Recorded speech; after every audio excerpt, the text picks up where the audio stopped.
Hi, I'm Eames, a certified trainer in Nonviolent Communication, also known as Compassionate Communication, and I'm here to invite you to our upcoming practice group, Self-Empathy Circles, a weekly practice group in which a community of supportive practitioners will gather to practice self-empathy together.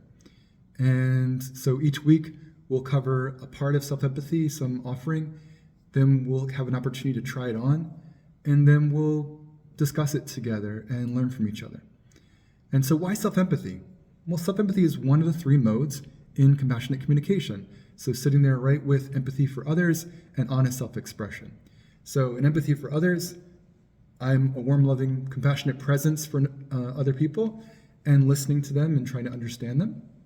And with honest self-expression, I'm sharing with others about my experience and what's important to me and what I'd like more of.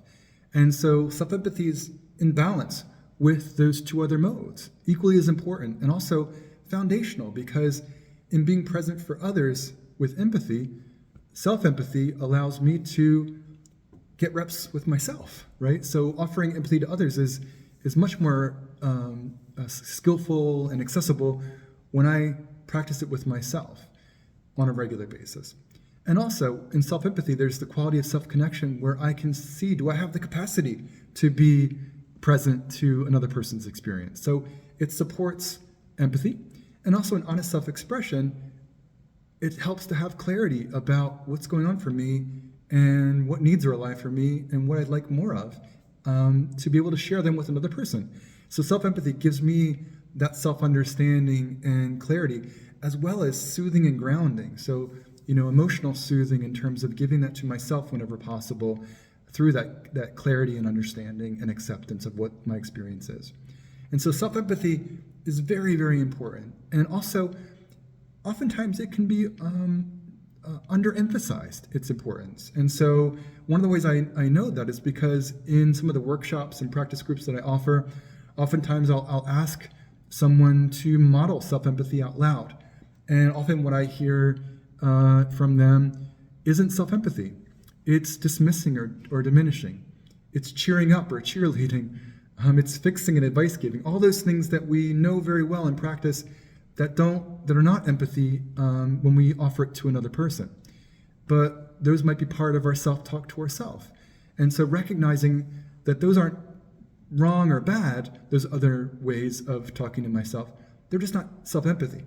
And so that clarity about what self-empathy is, why it's important, what it feels like are the things that we're going to try on, and becoming aware of those aspects of self-talk that either aren't self-empathy or that are inner critic. And so self-empathy is a powerful way of responding to our inner critic.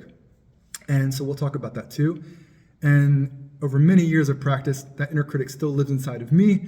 And I notice it and then bring self-empathy to my experiences. And so if that sounds relevant and helpful to you, if this is something that is exciting and that you have some passion about, I would love to have you in this practice group, Self-Empathy Circles, where each week we'll gather together, we'll get to know each other, and also in that supportive, caring community, we will practice certain aspects of self-empathy on your experiences that are happening to you or that have happened to you. And not so much to process those experiences, although that will be part of it, but more so to practice self-empathy so it becomes a more regular and reliable way that you can be with yourself and offer yourself self-compassion. So if that sounds great to you, there's more information and links and resources in what's below, some opportunities in what's below to get to know me a little bit and see if this might be a good fit for you. And also practically if it's a good fit for time-wise for the scheduling of the self-empathy circles. If so, I look forward to seeing you soon.